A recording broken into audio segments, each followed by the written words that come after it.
Mike from Living Walks. We're here in Venice, Italy. I'm going to answer the top questions posed by you on Venice. First question, Venice weather. When's the best time to come to Venice?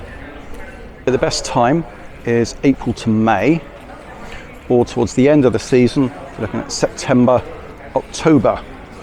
Why? There's less people around, it's not so hot, prices go down. Oh, printing press here.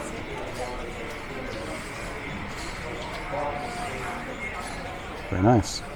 Yeah, if you come in the high season, it's going to be 30 odd. Today is 32.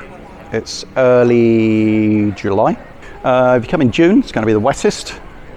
And if you come between October and January, you've got the most chance of flooding. So it can be interesting to come around that sort of time because you've got the place yourself, but got a chance of flooding. I did tell you. Next question. Venice Airport. What's the questions about that? Where is it? How many are there? How do you get to Venice Airport? So first of all, it's good to notice that there are two airports in Venice. There's Marco Polo, which is the nearest one. That's about 10 kilometers away. If you can, make for that one. Getting to and from there is pretty straightforward. There's a couple of bus services. You've got, let me think, the ACTV bus number 5, or you've got the ATVO Express. Both of those are going to be about €8. You can also get water taxi, the Ali Laguna water taxi service, and that's a fixed price. It's about €15 at the minute. If you come into Treviso, which is the other one, well, that's 40 kilometers away. Again though, ATVO do a bus service that takes about 70 minutes to get in. Also Basi bus service, that takes about 40, a little bit quicker. Both of those, around about €12. So that's how you do it.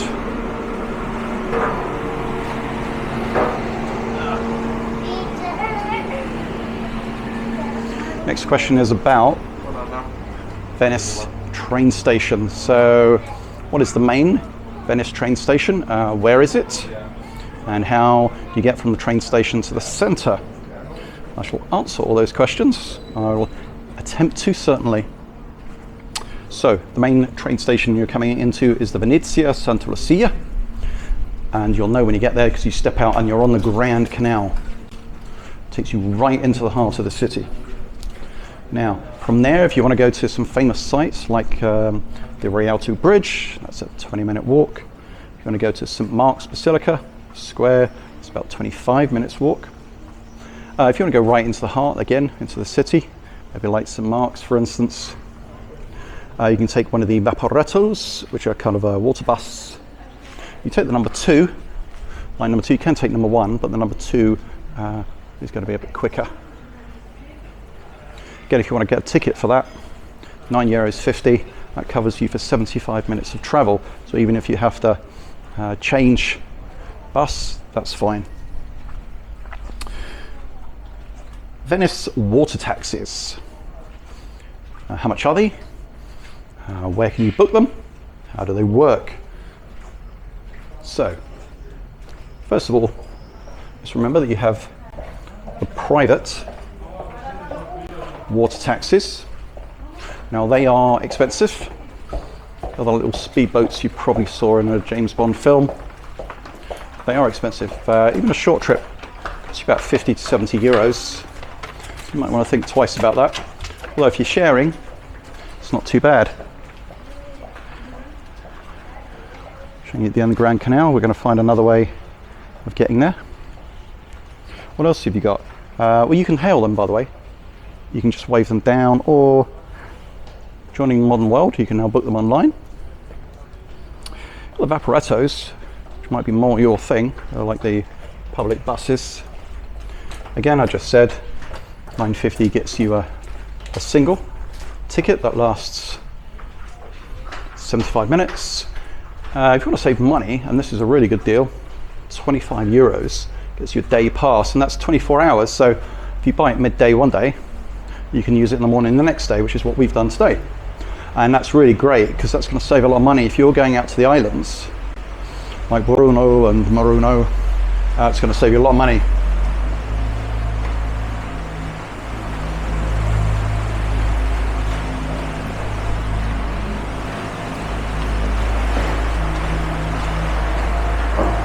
The obligatory canal scene with a boat.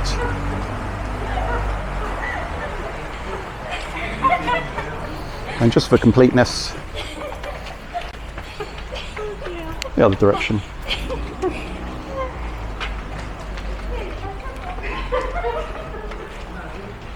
So your other option for being out on the water is a private gondola. Now, they're going to be expensive, and there's no point in trying to negotiate, okay? Because actually, what you're going to do is just irritate the gondolier. So the price is €80 during the day, and that's for a 30-minute little tour. Let me just turn to the right, just want to show you.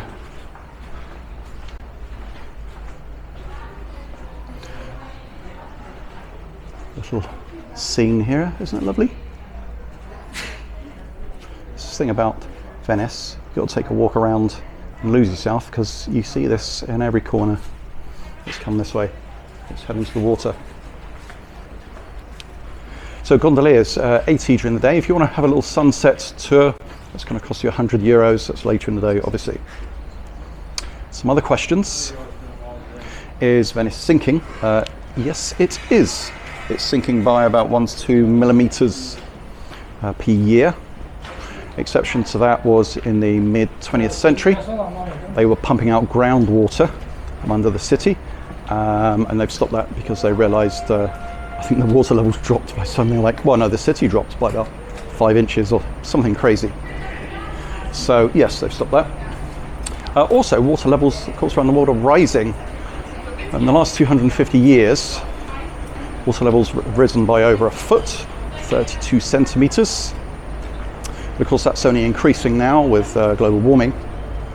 And of course, storm surges, etc., which are the real pain in the bottom. For the aqua alta, or the flooding, they seem to be on the increase. They are doing a few things about it. They've got the MOSE project, which is some incredibly expensive flood barriers, which have been promised for a long time, are finally in use. Although, realizing already that's just a temporary measure, and they might have to work towards something like a Dutch dike-style system, because this is a lagoon. Okay, this isn't out to the sea; it's a lagoon, so it can be enclosed.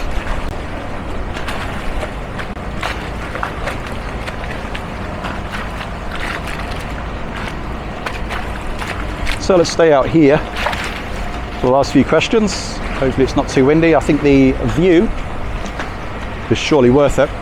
Is Venice an island? Well, technically it's 117 or 118 islands separated by canals, like this one, and connected by 400 bridges. You get a chance, walk over the bridges. The little bridges are fantastic. And this is all set, as I just mentioned, in a huge marshy lagoon. Is Venice man-made? Yes, it is man-made. That's a simple question, wasn't it? And a simple answer. I like the seagulls. That leads us on to the second question then. There's a seagull standing on one leg there. How was Venice built? Well, good question. I mean, it was built certainly to fulfill a need. I guess with the collapse of the Roman Empire and barbarians invading Italy, so the population had to move out to safety and had to move out to marshy lagoons such as this one. And they found that the barbarians' boats weren't very good at manoeuvring in the waters because they hadn't mapped out all basically the underground sort of like hills and lumps under the water. And so finding a little bit of safety here, the new inhabitants decided to build And the way it works is they take very long poles, sometimes 50 or 60 foot in length, and they drive them down into the mud and then down into the sea floor. Now, this might seem a strange thing to do, but what happens is, when you pile these poles into the ground, it squashes the mud between them if you pile them close together. What that does is it squashes the water out of the mud, makes it more solid. So, suddenly much more supportive. And then on the top of all this, what you have is you build 2 layers of wood planking on the top, and then it's finally on top of that you set down stone, and that stone is now the foundations for your buildings. And indeed, if you could stick your head underwater, that's what you would see. Now you might wonder, hang on, Venice has been here some time, why hasn't all the wood rotten away? Well, it's the same reason why sometimes they manage to dredge up remains of, say, old galleons and old wooden ships, like the Mary Rose, for instance. And it's because they're buried in the silt under the sea.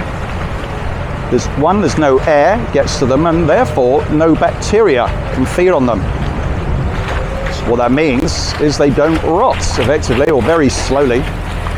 And also, because this is seawater, an added advantage is all the minerals of the seawater leach into the wood, and it becomes a little fossilized and becomes hardened and more solid, very stone-like. So that's how it was built. Now, top things to do in Venice. What is there to do in Venice? Well, there are the usual sites, and there's lots of things you can pay for. Myself, I would suggest basically just walk around. I mean, this is, like a living theme park. It's just incredible. And I've just come walking this way, didn't know where it would lead, and you can see around every corner, it's just so fascinating. It's just jaw-dropping. And the fact that somewhere like this still exists, I'd say come to it for as long as it's still here, because we don't know how long it will be here. Hopefully it will be here for years and years to come. And so many iconic buildings and sights to see. The Grand Canal here, St. Mark's Basilica, you've got the islands which I mentioned before. You can take a gondola ride. I know it feels a little bit touristy, but if you haven't done one before, it's quite nice. And also my favourite is just sit by a cafe like those people are doing. You don't get hurried on, you can have a meal and you just watch the world go past. There is something truly magical about Venice. So I hope that's helped. We've got our mascot just landing here. Hello, Eddie. And from us here in Living Walks, don't forget we've got lots of walks, narrated and unnarrated, of places like Venice. So I hope you've enjoyed it. See you again on another one.